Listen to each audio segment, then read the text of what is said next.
건축사 현황을 한번 보겠습니다. 건축사 현황. 그러니까 지원자는 계속해서 증가를 하고 있다는 걸 볼 수가 있습니다.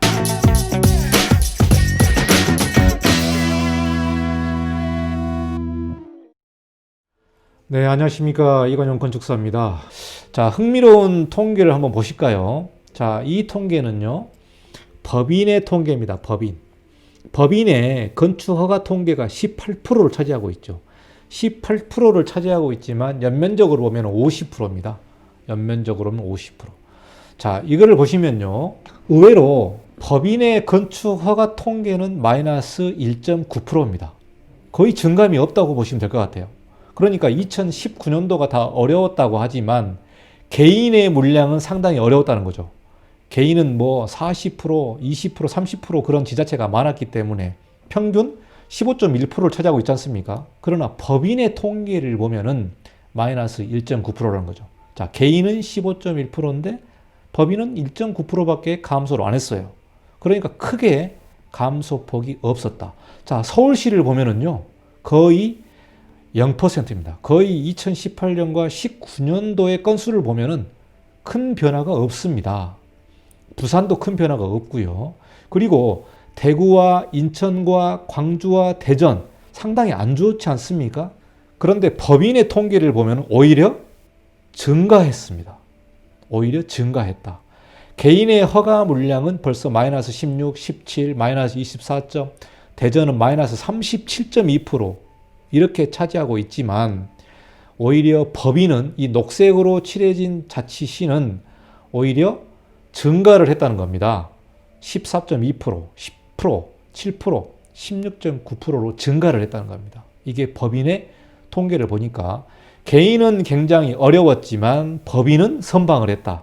즉, 이 얘기는 뭐냐면 개인의 경기 한파는 크게 왔지만 법인은 오히려 선방했다. 오히려 자금이 더 많았다. 그 집행이 많았다. 투자가 많았다. 이렇게 보시면 될 것 같아요.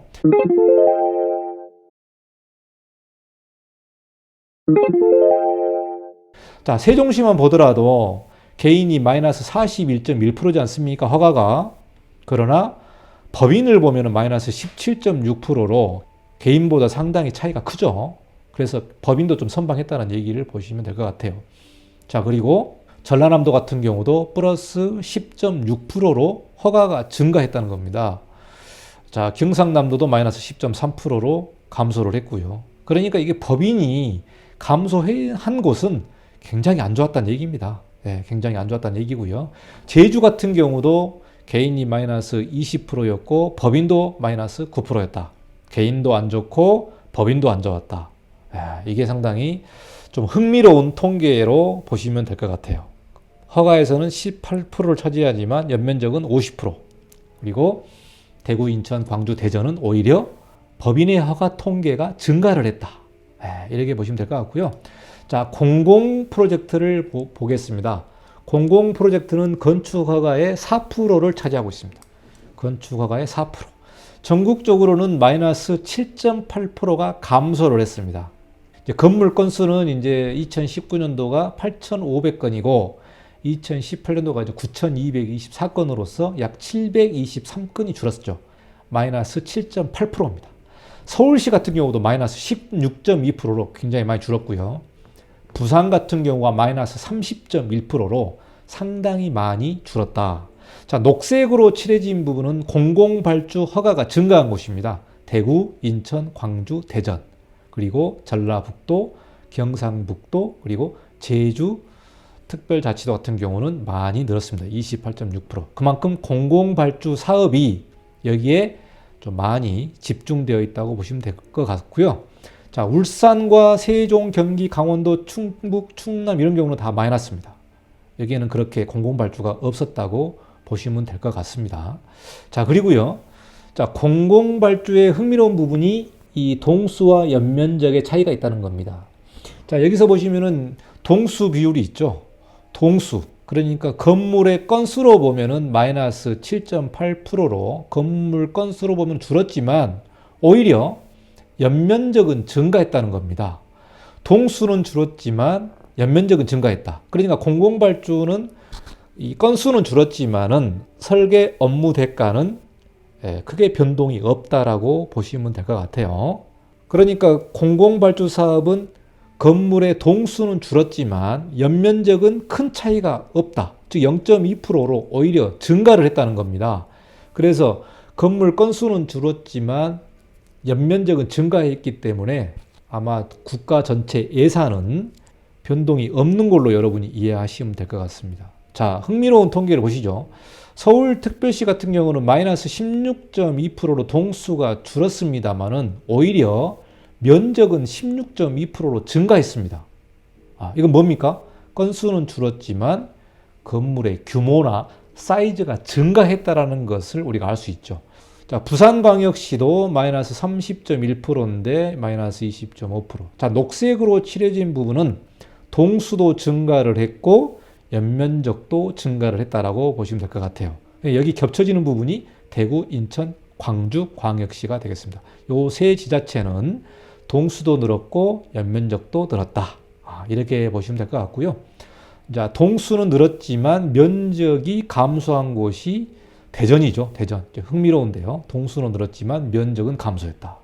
자, 동수도 감소하고 면적도 감소한 곳은 울산입니다. 울산. 공공발주 사업에 상당히 안 좋은 케이스죠. 울산 같은 경우도 안 좋고요. 세종시 같은 경우도 안 좋습니다. 다 마이너스를 보고 계시고요. 강원도, 충북도도 상당히 안 좋다.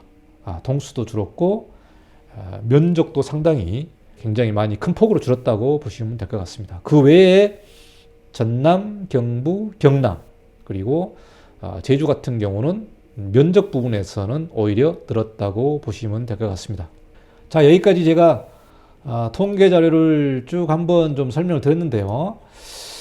자, 건축허가 개인 소유분은 감소가 컸다. 그래서 마이너스 15.1%로 감소가 컸지만 법인 소유는 증감이 미미하다. 마이너스 1.9%라는 거죠.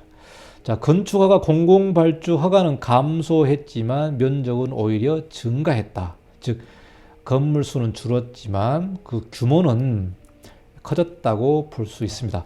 아까 통계를 보시겠습니다는 공공발주는 크게 큰 변동이 없는 걸로 보겠습니다. 큰 변동이 없다. 허가 건수는 뭐 마이너스 10%대로 좀 이렇게 떨어져 있습니다만은 연면적 기준으로 보면 오히려 증가를 했기 때문에 대략 한 5%대로 차지하고 있기 때문에 큰 변동이 없었다라고 보시면 될 것 같아요. 근데 공공발주는 아무래도 좀 국가에서 정책을 실시하다 보니까 아무래도 2019년도에는 토목 사업 위주로 좀 많이 증가를 했었고 건축은 그렇게 큰 변동이 없었기 때문에 아마 그렇게 제가 이해를 하고 있고요. 그리고 이제 아까 보셨던 것처럼 법인이 허가 건수는 작지만 면적이 컸다라는 게 좀 흥미로운 그런 통계다. 그리고 경기 하파가 개인 소유의 어떤 개발이라든가 신축 부분이 상당히 좀 줄은 그런 내용을 우리가 이해하시면 될 것 같습니다. 자, 그러면요. 우리가 한번 이 경기의 그 통계를 한번 쭉 보시면 여러분이 아마 체감을 하실 것 같아요. 마이너스 15%, 뭐 35%면은 정말로 물량이 그 정도로 줄었다면 어마어마한 경기 한파를 우리가 겪고 있다는 겁니다. 자, 그러면 우리가 건축사 현황을 한번 보겠습니다. 건축사 현황. 2019년도 건축사 시험 합격자 현황을 보시면요. 7,936명이 지원을 해서 1,090명이 합격을 했죠. 13.7%입니다. 2019년도에 1,000명이 넘어가면서 상당히 많은 건축사를 뽑기 시작한 해가 이 2019년도가 되겠습니다.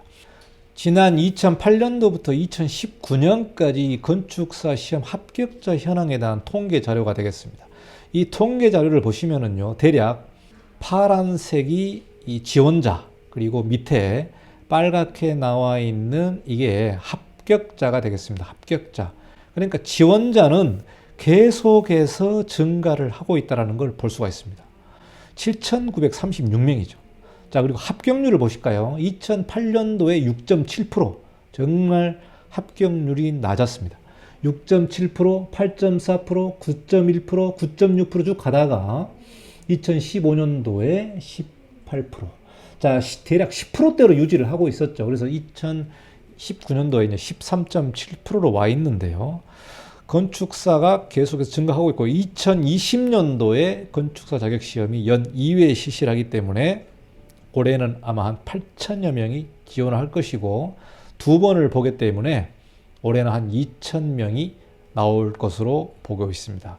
자, 코로나 여파로 인한 경기 급강, 건축 설계업은 어떻게 될 거냐라는 이게 이제 우리가 고민을 해야 될 부분인 것 같아요. 매년 건축사 사무소가 증가를 하고 있고 서울시 같은 경우만 해도 건축사 사무소가 감소는 하지 않고 있고 매년 약 한 300여 개씩 증가를 하고 있습니다. 지금 한 5,500여 개 되는데 2020년도가 되면 6천여 개의 사무소가 나올 것으로 예상이 됩니다. 자, 우리가 2019년도에 건축 인허가 통계를 보면 지금 마이너스 15%로 감소를 했고, 그리고 개인 소유의 허가 물량은 대폭 줄었습니다.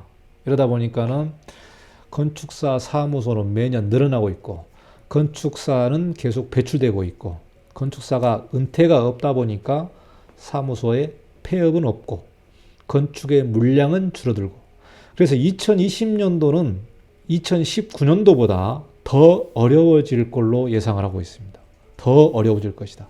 그래서 개인 소유의 허가와 법인 소유의 어떤 허가 물량도 좀 줄어들 걸로 보고 있습니다만은 지금 공공발주의 물량이 좀 올해는 늘어난다고 보기 때문에 대폭의 추가 예산이라든가 그런 걸 집행을 하면서 그게 조금 뭐 약간의 좀 도움이 될 수도 있을 것 같습니다만은 아마 공공발주가 조금 늘어날 걸로 봅니다만은 그게 뭐 얼마나 늘어나겠습니까? 뭐 2019년도에 5%인데 올해 아마 늘어나봤자 한 7% 정도로 뭐 예상을 하겠습니다만은 전반적으로 2020년도는 더 안 좋아지고 있다. 이렇게 보면 될 것 같아요. 지금 뭐 코로나 사태 때문에 아마 4월까지는 건축주분들도 움직이기가 쉽지 않을 걸로 보고 있습니다. 설계 상담은 많이 오지만 실질적으로 계약을 하고 또 집행을 하기는 좀 어려울 걸로 보고 있어요. 그리고 부동산 규제라든가 대출 규제 이런 게 굉장히 강화됐기 때문에 민간 개인 프로젝트들은 상당히 어렵다. 그래서 소규모 건축사 사무소가 작은 프로젝트를 진행을 하면서 굉장히 좀 어려운 점이 2020년도가 되지 않을까 그렇게 예상을 하고 있습니다. 그래서 제가 좀 궁금했었던 거는 정말로 2019년도에 허가 물량이 얼마나 줄었는지, 그리고 정말 우리 피부에 와닿는 소규모 건축사 사무소들의 일감과 물량이 정말 얼마나 줄었는지 통계로 제가 한번 보고 싶었어요. 이런 통계는 제가 한 번도 못 봤기 때문에 이걸 통계를 한번 여러분에게 좀 공유를 하면서 현장의 상황이 이렇다라는 것을 조금 같이 체감을 하고 앞으로 여러분이 설계사무소를 운영하는 데 있어서의 어떤 마케팅 전략이라든가 수주의 전략이라든가 그리고 건축 허가만이 아니라 다른 업무를 하면서 설계사무소를 운영하는 그런 전략을 여러분이 한번 좀 고민해보는 그런 영상이 되면 좋을 것 같아서 제가 좀 통계 자료를 분석을 해서 좀 여러분에게 설명을 좀 드렸습니다.